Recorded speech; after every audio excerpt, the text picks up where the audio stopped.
안녕하세요. 앞으로 몇 주에 걸쳐서 이 아담과 게놈이라고 하는 이 책을 같이 나누어 보고자 합니다.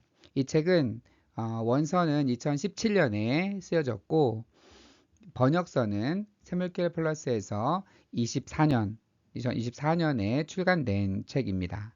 저도 이 책 앞에 추천사에 추천의 글을 남기기도 했습니다. 이 책은 생물학자랑 신학자 두 분이서 쓴 책입니다. 앞에 전반부에는 생물학자의 의견, 후반부에는 이제 신학자의 의견이 나와 있는 책인데 생각해 볼 거리들이 좀 있고 해서 같이 나눠 보도록 하겠습니다. 오늘 다룰 주제는 1장에 있는 내용입니다. 그랬어요. 1장의 내용은 과학 이론으로서의 진화입니다. 진화가 과학 이론인가 하는 내용. 정말 많은 사람들이 진화는 하나의 가설이지 않을까라고 주장을 하고 있는데 이에 대해서 이 생물학자인 데니스가 어떻게 얘기를 하고 있는지 같이 살펴보도록 하겠습니다. 이 1장, 이 전반부의 저자는 데니스 베네마라는 분입니다. 이분은 현재 트리니티 웨스턴 대학교의 생물학 교수로 있습니다. 그러니까 기독교 재단의 학교인 거죠. 그리고 아메리칸 사이언티픽 애플리에이션 연구원으로 이제 근무를 동시에 하고 있고요. 그리고 이전에 바이오로고스 재단의 생물학 연구원으로 2011년부터 2018년까지 근무했습니다. 그러니까 이 책을 쓸 당시에 이 데니스 베네마는 바이오로고스 재단의 연구원으로도 같이 사역을 하던 중이었습니다. 이분의 학력을 간단히 살펴보면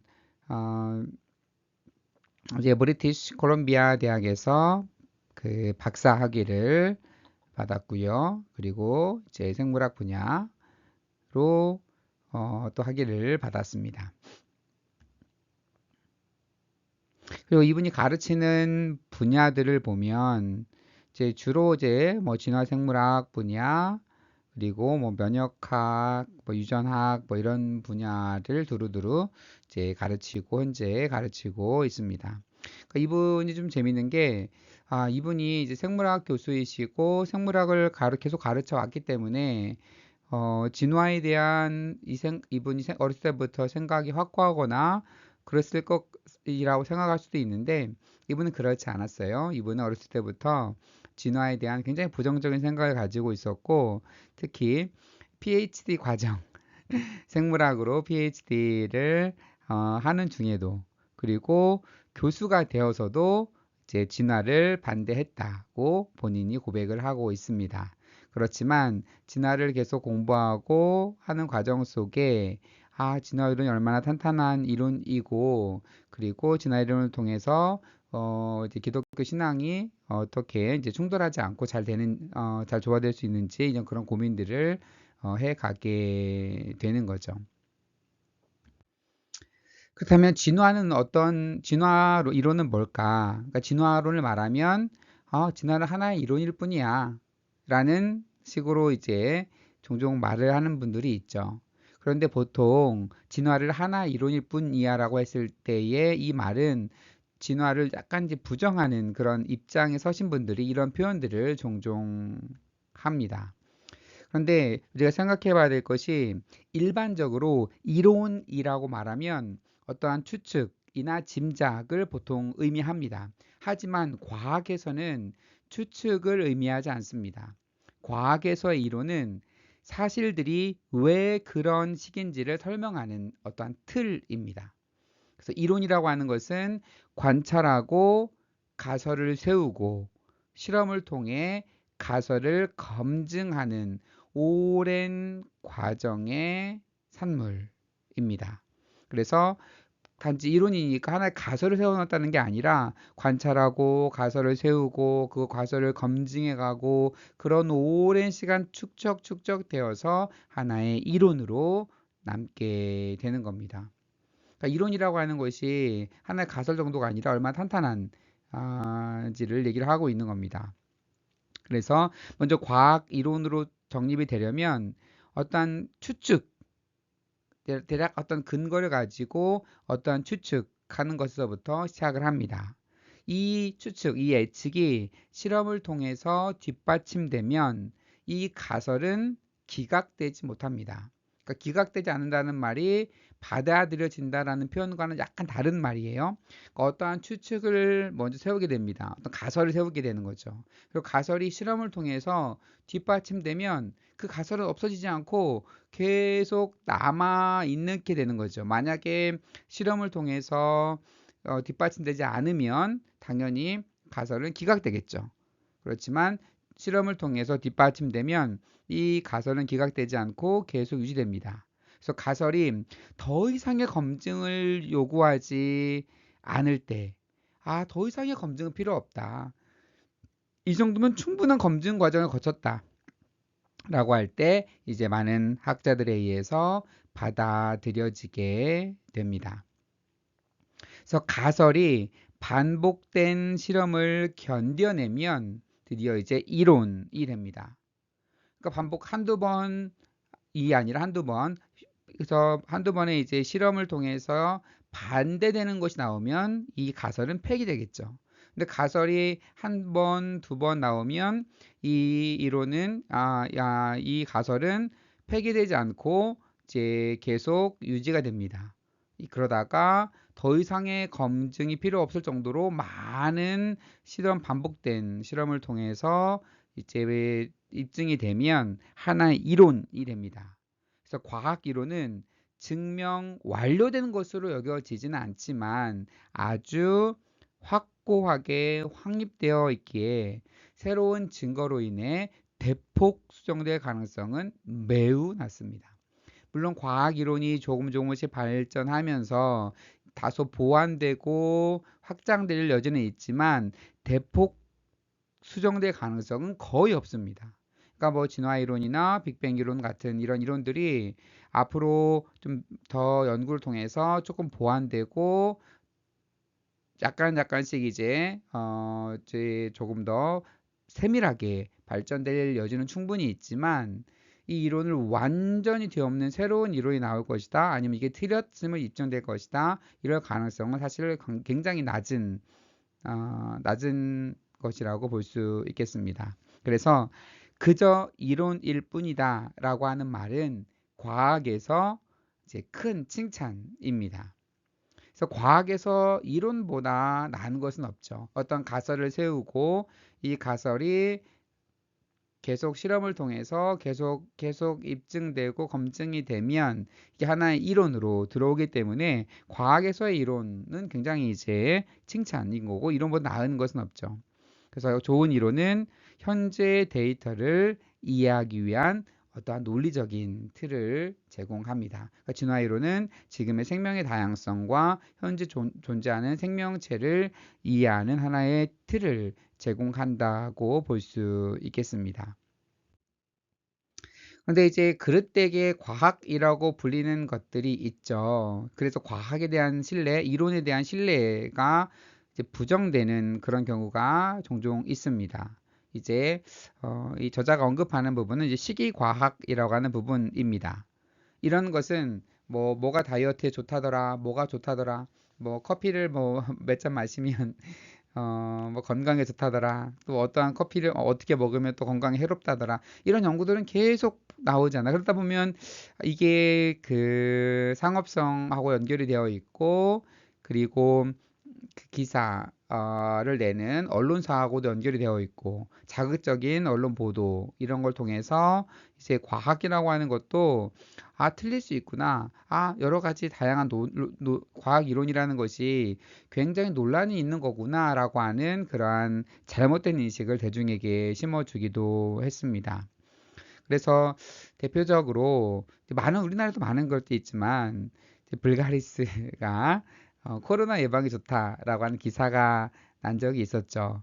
그 연구 결과 교수 이름도 뭐 언급되면서 연구 결과들이 발표되었고 보니까 이 남양유업에서 그 연구비를 지원하고 그리고 자체에서 연구해서 자체의 기사를 낸 그래서 이게 문제가 되자 이 남양유업의 그 대표였던 분이 이제 대표직에서 물러나는 일까지 있었습니다. 그러니까 이런 식의 그 과학이랄까요? 이제 잘못 과학이 오용되면서 이러한 편견들이 등장하게 된 것 같습니다.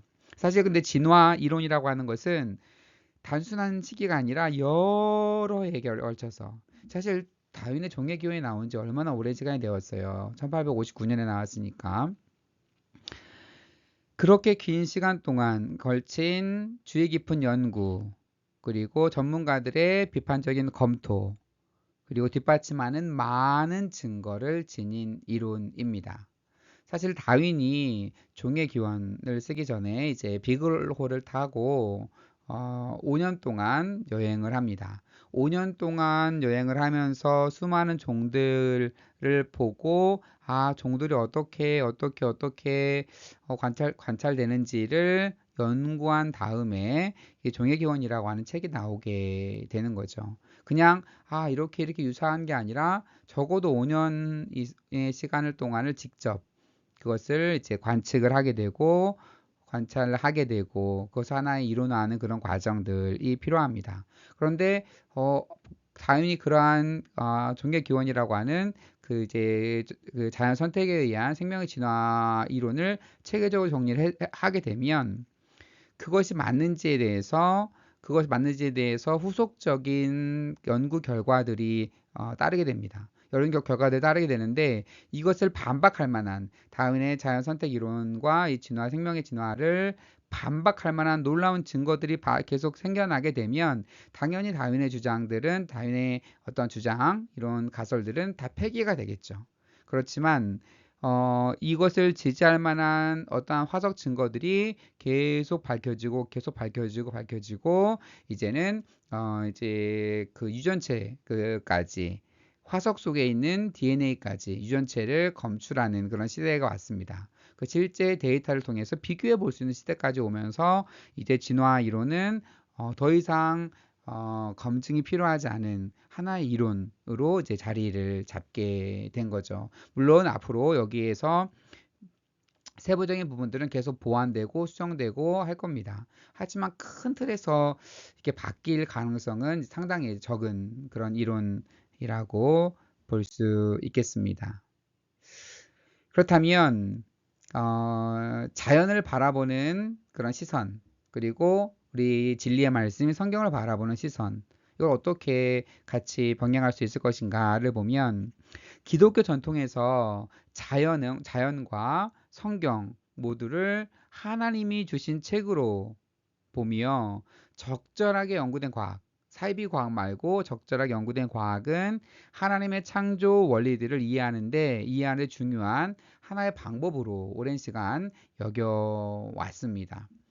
그렇죠? 하나님이 세상을 창조하셨고 그리고 하나님의 진리의 말씀, 계시된 말씀이 성경으로 우리에게 주어져 있습니다. 그러니까 이 둘이 충돌할 수가 없죠. 당연히 세상을 하나님이 창조하신 게 아니다라고 하면 충돌할 수도 있을 텐데 하나님이 세상을 창조하셨기 때문에 당연히 세상과 그 창조된 세상을 연구하는 이제 과학과 그 진리의 말씀, 계시의 말씀인 성경이 틀릴 리가 없겠죠. 그래서 제가 이제 누누이 저는 반복적으로 얘기를 하는데 틀려 보인다, 충돌돼 보인다라고 하면 이유는 두 가지 중에 하나입니다. 첫 번째는 과학 이론이 틀렸거나, 그쵸? 과학 이론도 이제 잘못될 여지가 없는 게 아니니까 과학 이론이 틀렸거나. 그런데 과학 이론이 검증을 통해서 하나의 확고한 이론으로 자리를 잡고 있다면 우리는 다른 가능성을 생각해 봐야죠. 어떤 가능성이에요? 성경을 잘못 이해했거나. 그렇죠? 그래서 이 두 가지 가능성을 놓고 이 둘을 조화시키려고 하는 그러한 노력이 필요합니다. 뉴턴은 이렇게 이야기를 합니다. 태양, 행성, 해성들이 이루는 이 매우 아름다운 시스템은 지성적이고 강력한 존재 협의와 통치로부터만 나올 수 있었다. 이 존재는 세상의 영혼으로서가 아니라 만물의 주로서 만물을 다스린다. 그리고 그의 통치 때문에 그는 주 하나님이라고 불린다.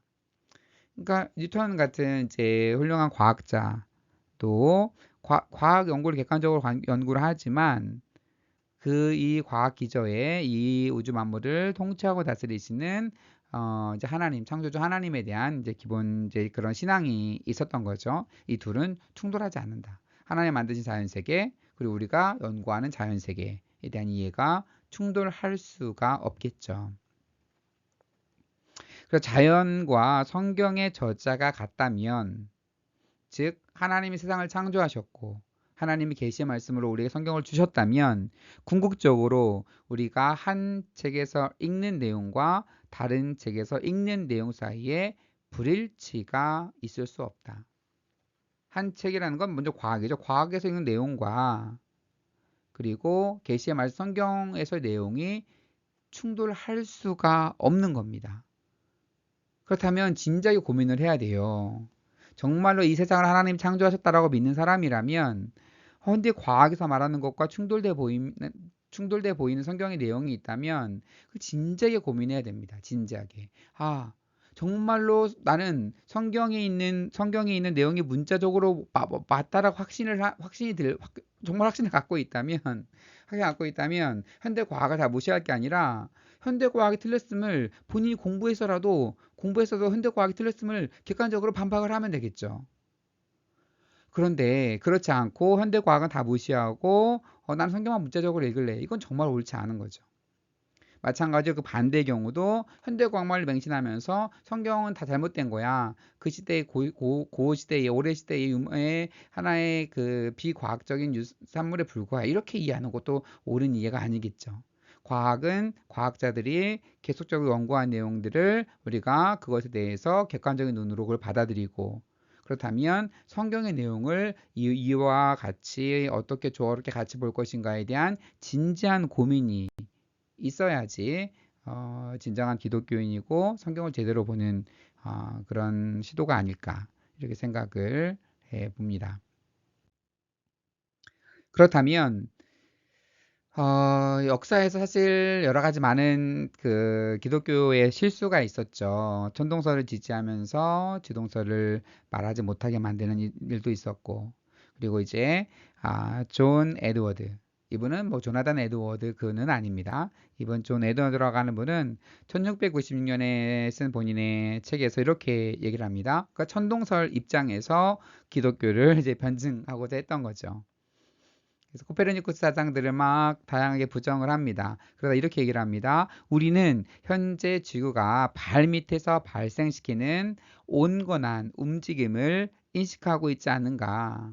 그러니까 발에서도 지구 막 땅이 흔들리거나 지진이 일어나면 우리는 이제 그것이 움직이는 것을 느끼는 거죠. 그러면서도 우리의 지구가 태양 주위를 맹렬한 속도로 움직이는 것을 전혀 인식하지 못할 수 있는가? 땅이 조금만 흔들려도 우리는 그걸 진동을 느끼는데 사실 지구가 그 하루에 그 한 바퀴씩 자전을 하려면 표면에서의 속도는 비행기 속도보다 빠릅니다. 그렇게 빠르게 자전하고 있고 그보다 더 빠른 속도로 또 공전도 하고 있고 이 자전과 공전이 이렇게 계속되는데 어떻게 우리가 이것을 모를 수가 있는가라고 하면서 지구가 태양 주위를 돈다면 모든 집과 건물들이 지구로부터 튕겨나갈 것이다. 수레바퀴 가다가 확 돌면 그 물건들이 훅 떨어지는 것처럼 지구가 태양 주위로 확 지나간다면 집들과 건물들이 지구로부터 튕겨나갈 것이다. 이 얘기는 뭐냐? 이렇게 해서 이분은 성경을 지키고 싶었던 거죠. 성경에서 말하는 이제 태양이 멈추는 여호수아 때 태양이 멈추는 사건들. 태양이 멈춘다는 사건들은 뭐예요? 그 지동설의 관점에서 태양이 움직이다가 태양이 멈추는 거죠. 만약에 우리가 지동설을 받아들인다면 당연히 태양이 멈출 수는 없어요. 지구가 멈춰야 되는 건데, 그러니까 모든 성경에 있는 것을 제 문자적으로 이해하고 받아들이기 위해서 이제 그 지동설을 부정하고 천동설 입장에서 이렇게 얘기를 합니다. 사실 근데 이거는 그 갈릴레오 갈릴레이에서도 쉽게 반박이 된 거죠. 갈릴레오 갈릴레이가 어떻게 이야기를 해요?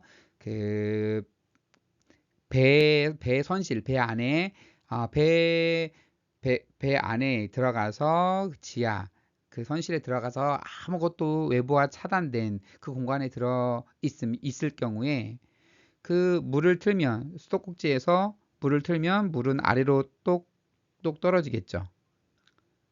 그러고 나서 이제 배가 움직입니다. 배는 가속이 아니라 등속으로 움직입니다. 배가 천천히 움직여요. 움직이면 물이 어떻게 떨어질까요? 옆으로 떨어질까요? 앞으로 가니까 이렇게 떨어질까요? 아니죠. 배는 등속으로 움직이면 똑같이 아래로 물이 떨어집니다. 똑똑하고 떨어집니다. 마찬가지죠. 우리가 비행기를 타고 시속 1000km로 확 날아가고 있잖아요. 날아가고 있다가 갑자기 비행기에서 점프 한번 하면 내가 공중으로 쭉 점프하는 동안에 비행기가 뒤에서 1000km로 확 오기 때문에 우리가 비행기 뒤에다가 막 부딪히나요? 아닙니다. 비행기가 아무리 빠른 1000km로 속도로 가고 있다 하더라도 제가 비행기 점프를 하면 뛴 곳에서 그대로 떨어집니다. 뒤로 부딪히지 않죠. 왜 그래요? 같이 움직이기 때문에 그렇죠. 같이 움직이는 거예요. 같이. 배의 안에 있어서 같이 가고 있고 비행기 안에서 같이 가고 있는 겁니다. 지구의 중력으로 인해서 같이 묶여 있어서 같이 움직이는 거죠. 같이 움직이는 내에서는 지구가 움직이고 있는지를 몰라야 됩니다. 알 수가 없어요. 알 수가 없는 거죠. 그런데 이제 저나 이존 에드워드 이런 분들이나 당시 천동설을 주장하는 분들은 뭐 그런 걸 저는 이해하지 못했던 거고, 사실 제 그 유튜브 댓글에 창조과학 하시는 분들이 이제 막 저를 잡아먹을 듯이 댓글을 다시는 분들이 종종 계시지만, 이분은 이제 그 창조과학도 아니시고 천동설을 믿는 분인 것 같아요. 네. 그래서 댓글 제가 이제 뭐 실명이 다 그러니까 아이디가 다 어차피 댓글이 오픈이 돼 있으니까 삭제하지 않고 그냥 그대로 가지고 왔는데, 읽어보면 창조에 대해서 많은 말들을 하는데 정작 중요한 하나님의 창조 세상 구조에 대해서 아는 사람은 그닥 없는 듯하네요. 많은 사람들이 창조 얘기는 하지만 잘 아는 사람이 별로 없다. 이분의 닉네임은 권눈뜸이에요. 이분만이 눈뜬 분이라는 그런 의미인가요? 읽어보면 하나님이 만드신 창조 세상은 평평한 지구와 하늘 궁창입니다. 평평한 지구, 하늘 궁창. 이 문자적으로 상세 글자는 문자적으로 보면 그렇죠. 궁창 위에도 아래도 물이 여전히 있고요. 궁창 안에는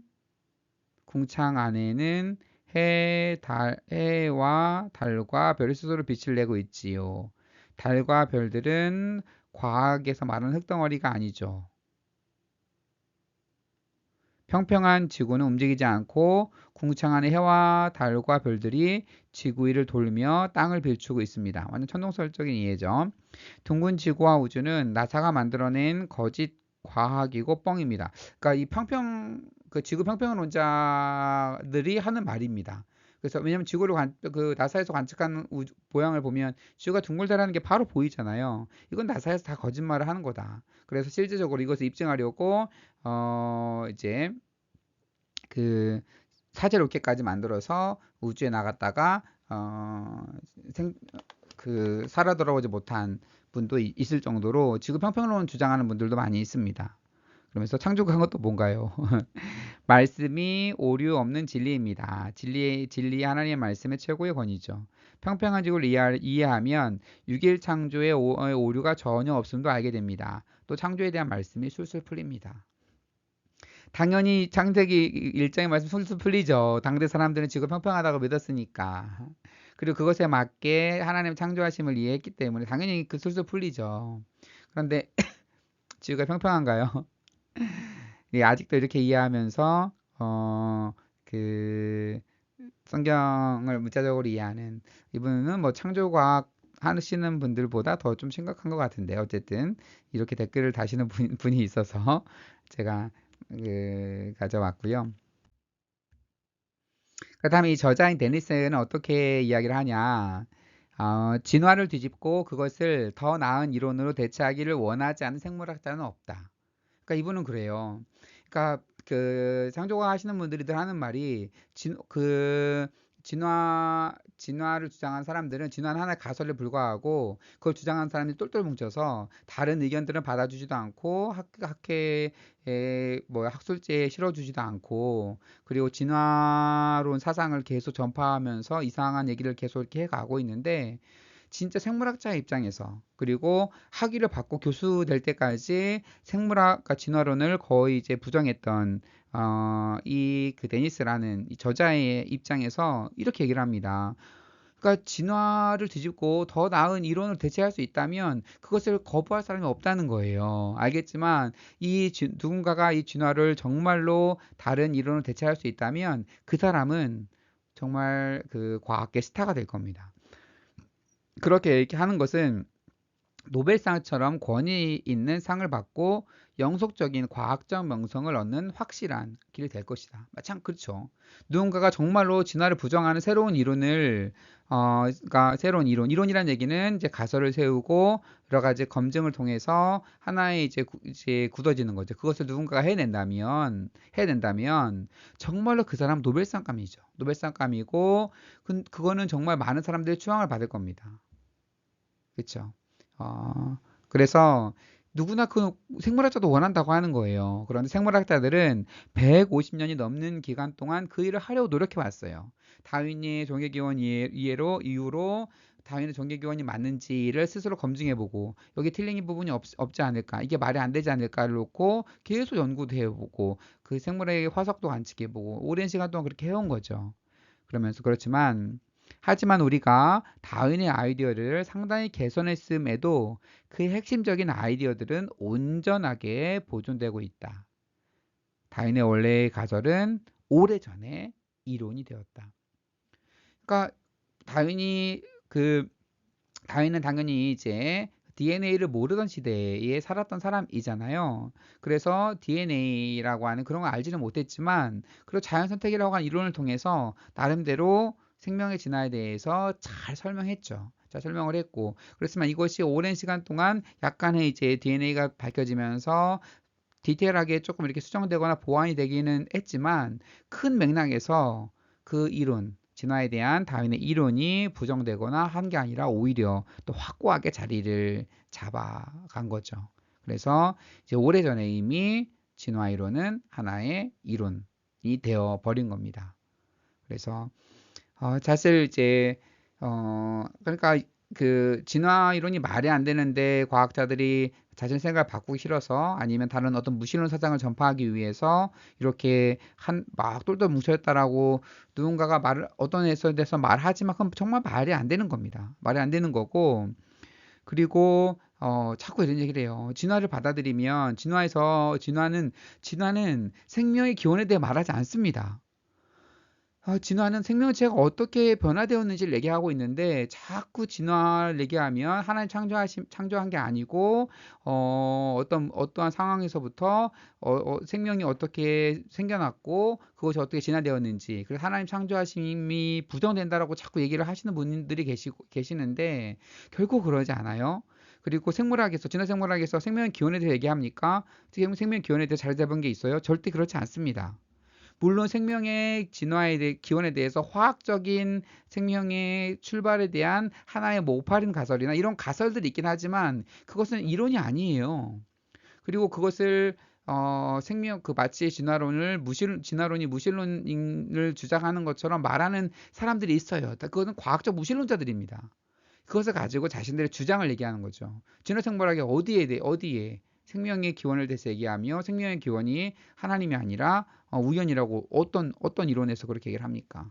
결코 그러지 않습니다. 진화론을 정말 잘못 알지 못하는 사람들이 하는 주장인 거고 사실 그런 주장을 무신론자들이 하는데 그런 동일한 주장을 기독교 내부에서 하고 있다는 것은 너무나 안타까운 일이라고 볼 수 있겠습니다.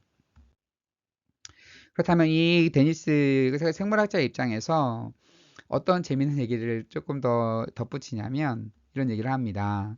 진화 이론은 종종 과학자들로 하여금 가능한 증거에 기초해서 직관에 반하는 예측을 하게 한다. 그러니까 만약에 그러니까 진화 이론을 비판하는 사람들 입장에서 어떻게 얘기를 하냐면, 아, 이렇게 모양 갖다 놓고 이 모양, 이 모양 보고, 아, 모양이 이렇게 비슷비슷하니까 이렇게 진화됐을 거야라고 추측을 한다라고 얘기를 합니다. 그럼 진화 이론은 그렇지 않습니다. 이제 물론 이제 그 닥터 페보에 의해서 이제 노벨상을 받기도 했죠. 네안데르탈인의 그 DNA까지도 추출해서 이제 화석의 DNA까지 추출해서 현생 인류하고 이제 비교하는 시대가 됐죠. 데이터로 명백하게 나오는 시대가 되었고, 이 저자가 여기서 추가적으로 얘기하는 것은 그러니까 만약에 이 진화 이론이 그냥 느낌이나 그럴 것이다라는 직관에 의존한 거였다면 지금의 진화 이론이 성립되지 않았을 거라고 하는 겁니다. 그런 예를 이제 크게 두 가지를 들고 있는데, 뭐냐면 첫 번째로는 진화 생물학은 척추와 사지, 네 개의 다리를 지닌 동물들이 어류의 자손이라고 예측을 합니다. 그러니까 무슨 얘기냐라고 하면, 그러니까 우리가 그 척추를 가진 우리 포유류, 이런 동물, 인간을 포함한 포유류가 어류에서부터 나왔다라고 주장을 해요. 근데 만약에 직관으로만 보면 이거는 어떤 식으로 얘기를 했냐면, 어류와 포유류는 다른 기원을 가지고 있고 다른 기원이고, 물론 근원 올라가면 어느 순간에 분화된 역사가 있을지는 모르겠지만 정말로 다른 종으로 보일 수밖에 없잖아요. 인간에게는 아가미가 있는 것도 아닌데, 그리고 이제 그 어류에는 아가미가 있고 호흡하는 방식도 다르고, 그리고 다리가 있고 털이 있는데 얘네들은 털이 없고 정말 다릅니다. 완전 다른데, 그래서 직관으로만 보면 어류에서 포유류가 나왔다라는 주장을 할 수가 없어요. 그런데 이러한 주장은 어떻게 해서 가능하게 됐느냐? 그 정말 진화생물학의 연구에 의해서 가능하게 된 겁니다. 그런데 여러 가지 증거들과 화석 증거들을 통해서 이런 주장을 하게 되는 거죠. 그래서 모든 사지동물, 그러니까 모든 포유류, 다리를 가진 동물들은 어류와 마찬가지로 척추 동물입니다. 그리고 그러니까 그 어류와 마찬가지로 모든 사지동물은 척추동물이라고 하는 거죠. 그리고 사지동물은 존재하지 않지만 어류는 풍부했던 시기들이 관측이 됩니다. 화석 기록에 의하면 어류만 존재했고 포유를 포함한 그 사지 동물들이 존재하지 않았던 시기가 있었던 거죠. 그래서 명백하게 사지 동물이 존재하지 않았을 때에 어류만 존재했던 시대가 있었구나. 그리고 모든 사지 동물은 어류와 마찬가지로 척추 동물이구나. 라고 하는 이러한 그 화석 증거들을 통해서, 그렇다면 어류에서부터 포유류가 나온 게 아닐까라고 하는 주장을 하게 되는 거죠. 직관에는 반대되지만 데이터에 의해서 이런 주장들을 하게 되는 겁니다. 화석 증거들과. 그래서 이제 여기에 그 두 가지의 그 이제 중간 단계의 화석들을 이제 생물들 얘기를 하고 있는데, 이 lungfish라고 하는 폐를 가진 fish, 이 lungfish는 지금도 살아서 관측이 되는 물고기입니다. 그래서 이제 그 물고기에게 보통 없는 이제 뒷다리까지의 모습들도 이제 lungfish에서는 페어라고 하는 이 동물에서, 이 물고기에서는 관측이 되고, 화석으로 관측되는 것 중에 그 피사포드라고 하는 이 물고기도 아니고 그 그러니까 물고기이지만 다리를 가진, 그래서 이제 양서류하고의 중간 단계로 추정되는 그러한 이제 롱피쉬하고 피사포드라고 하는 이런 그 중간 단계의 화석들도 이제 관측이 되게 됩니다. 그리고 또 직관에 반대되는 또 하나의 예를 데니스는 들고 있는데, 두 번째 예는 뭐냐면 몇몇 사지 동물이 육지 환경에 적응한 뒤에 다시 바다로 돌아갔다라고 하는 것. 다시 바다로 돌아갔다. 이거는 그 중에서 이제 대표적으로 이제 고래를 들 수 있는데, 고래는 포유류로 그래서 분류가 되죠. 고래는 뒷다리가 없고 앞다리만 있어요. 그리고 콧구멍, 우리 포유류에는 콧구멍이 없고 그 대신에 위에 등에 이제 분수 공이 있죠. 털이 거의 없습니다. 그러니까 직관적으로 보면 당연히 그 사지동물에서 이들이 그러니까 물고기에서 사지동물 됐는데 이 사지동물이 다시 그 물속으로 돌아갔다라는 주장을 하는 게 어렵습니다. 그 일반적으로 직관에 반하잖아요. 그렇지만 그 증거들을 가지고 화석 증거들과 여러 가지 증거들을 가지고 이런 주장을 하게 되는 거죠. 그 중에서 화석으로 관련되는 바실로사우루스가 있는데 바실로사우루스에는 이제 뒷다리도 있습니다. 뒷다리도 있고 그리고 안전하게 수중 생활을 했다라고 하는 이제 증거도 있고 그래서 그렇구나 그러면 이제 그 사실 중간 단계 화석이라고 하는 것이 그 화석이라는 것이 그 특별하게 만들어지는 특정한 상황이 돼야지만 만들어지기 때문에 어디에나 쉽게 관측되는 그런 게 아닙니다. 그래서 아주 특정한 상황이 관측되기 때문에 그렇게 많은 화석이 없지만 그래도 여러 가지 화석을 통해서 볼 수 있게 되는 거죠. 그래서 포유류처럼 다리가 있었는데 다시 물로 돌아간 이런 것들도 어떻게 이런 주장들 이렇게 얘네들이 이렇게 환경에 적응해 왔는지를 주장하는 것들도 일반 직관하고는 반대된다라고 하는 거죠. 그러니까 결국 이 데니스가 주장하고 싶었던 내용들은 진화가 하나의 이제 진화가 과학 이론이라고 얘기를 했을 때 이 과학 이론이라고 하는 것이 갖는 이론의 그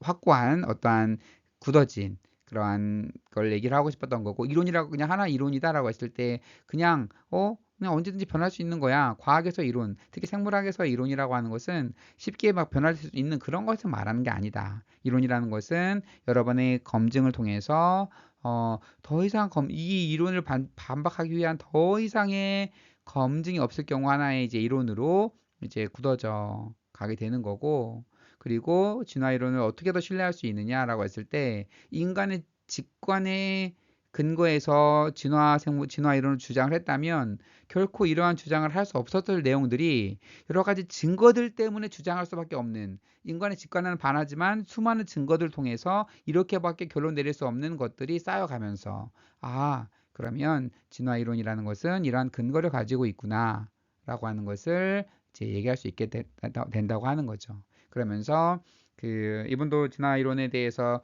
잘 알지 못했을 때에는 편견을 가지고 그걸 잘 받아들이지 않았다가 이 분야에 대해서 점점 공부하고 알면서 진화 이론이라는 건 어떤 것인지 어떻게 그것들이 이렇게 하나의 근거를 가지고 이어져 왔는지 그런 내용들을 이제 알게 되고 그리고 이제 이것을 이제 전파하는 특별한 기독교 신앙을 가진 입장에서 진화 이론을 어떻게 받아들여야 되는지를 전하는 사람이 되었고 이제 바이오로고스에서도 오랫동안 이제 활동을 한 그런 분입니다.